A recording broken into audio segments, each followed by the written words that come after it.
But the reality is this. You talk about people don't care anymore, people have checked out of the system.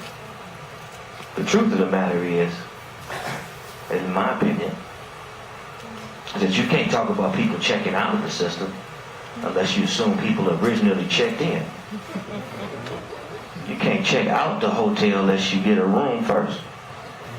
And I think sometimes as kind of upwardly mobile, educated African Americans and upwardly mobile, educated Caucasian Americans, we assume too much. The reality is that most people who live in this country have never checked in the first place.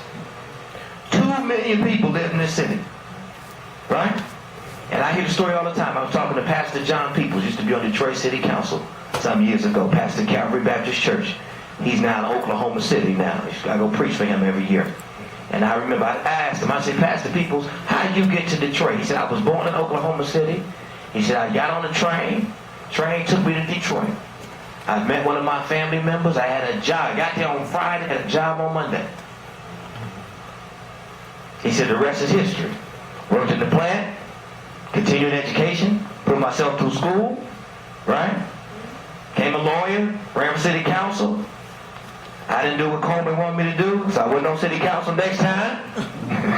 Right? Pastor the church, now I'm back in Oklahoma City. That's Detroit. But Detroit was this special place. I'm making a point here. What is this special place? It was this place where manufacturing was king. Right?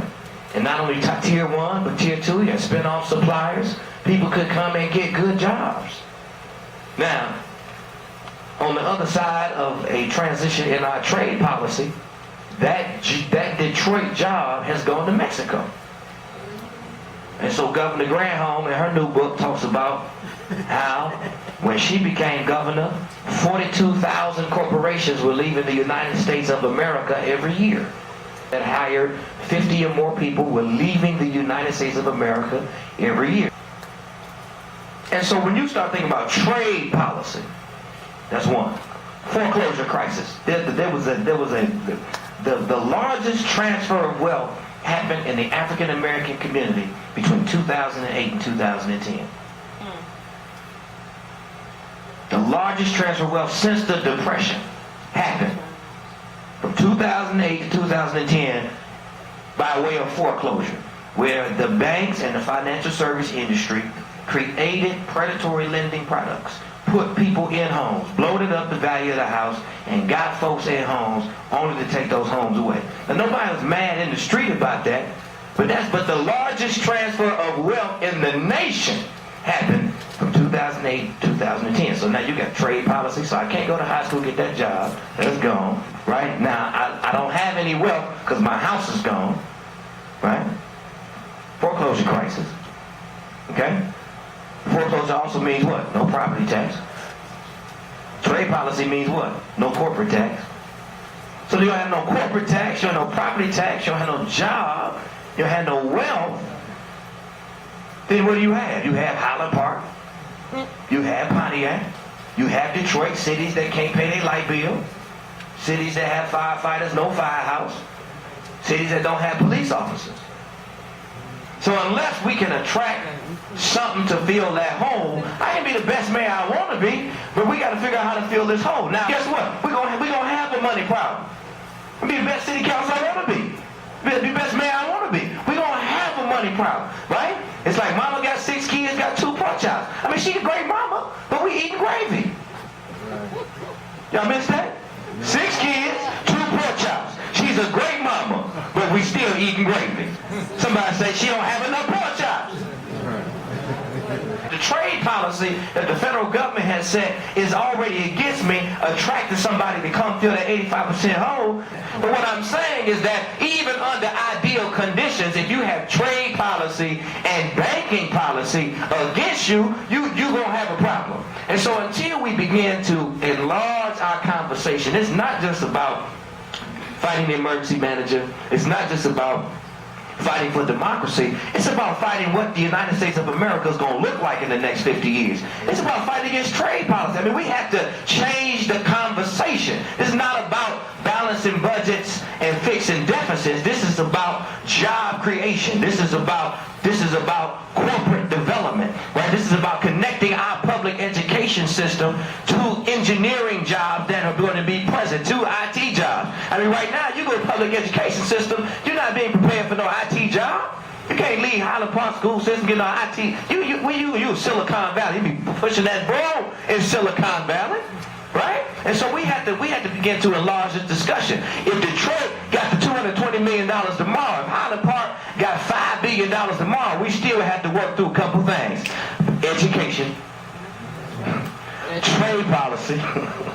Right? We still have to work through those things, right? So it's amazing to me how like people talking about emergency managers and what's going on. Trade policy.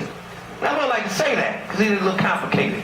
I mean, this ain't just pull up your pants and get your lesson and everything gonna be all right. Trade, the job is in Mexico, and I can put my pants on my waist every day and wear my suit right and speak good English and not smoke weed. But guess what? The job is in. Okay, so I'm just trying to make sure. I mean, that makes sense to you? That makes sense to you? So now if the job is in Mexico, how am I even check in? There's nothing to check in too.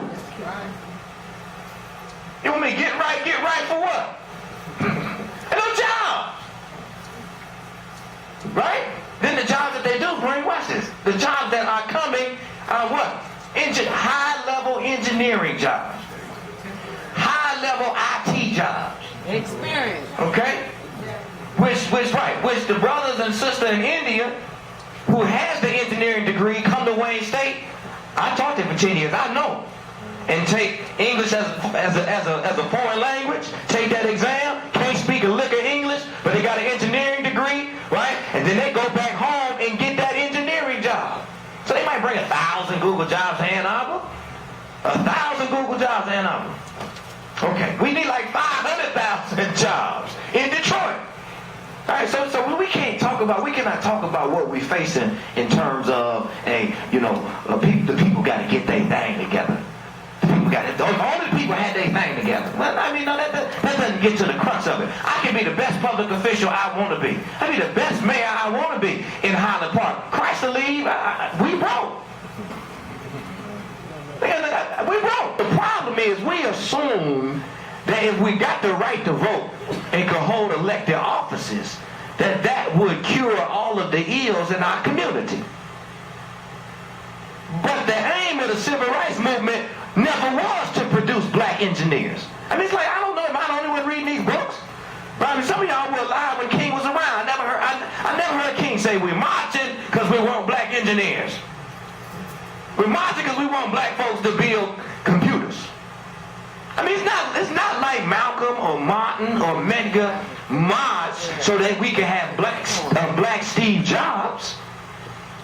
We didn't march to get black Bill Gates. We marched so that we could have full inclusion in American society and shop in Fairlane, go to Somerset, and had a right to vote. My point is, we did not march with an agenda for our people saying we're marching to do this. We got some targets.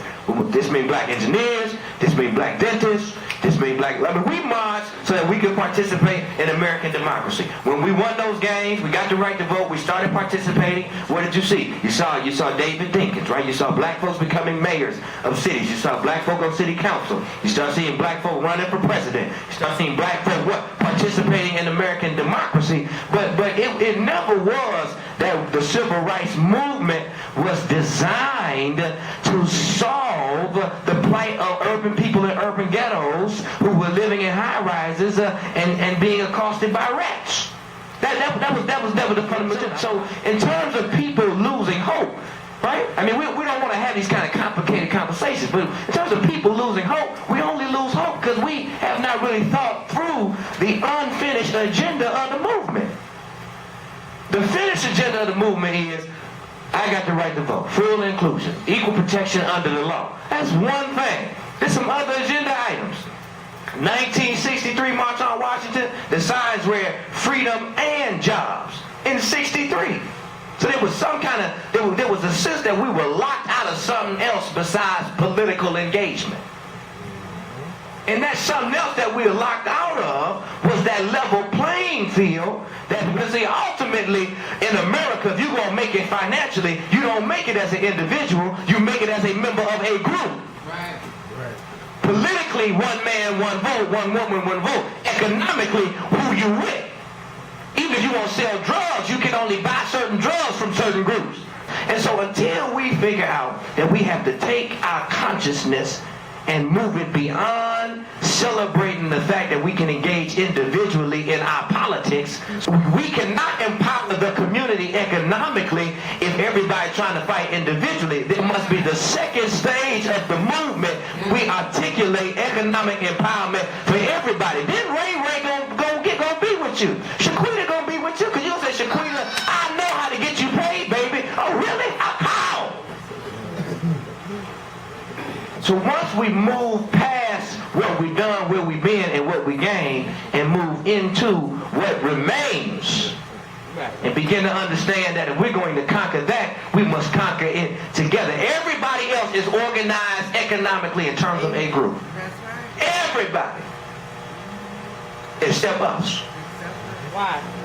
And so until we begin to change that, have a radical revolution in our own thinking, then we can have a radical revolution in our communities and in our country. So this is not just about emergency managers.